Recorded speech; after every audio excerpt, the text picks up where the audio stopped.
বস বস বস, এখন আমার ছেলে 100-এর ভিতরে 100 পেয়েছে।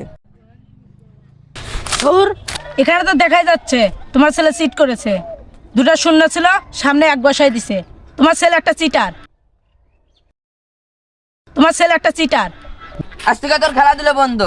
কেন কেন বাবা? তুই পরীক্ষায় চিট করেছিস। না বাবা, তুমি ছেড়ে দাও বাবা, আমাকে তুমি না, তুই খেলতে দাও পরীক্ষায় না। cheat করেছিস। দে, আজকে থেকে তোর খেলাধুলা বন্ধ। না, তুমি বারবার আমার সঙ্গে এমনই করো। আচ্ছা ঠিক আছে, পরীক্ষায় যদি তুই 100-এর ভিতরে 70 মার্ক তুলে রাখিস তাহলে আগের মতন সবকিছু করতে পারবি। তুমি আমাকে সময় দাও না। আচ্ছা ঠিক আছে, যাও, আমি পরীক্ষায় 100-এর মধ্যে 70 মার্ক তুলে দেখাবো।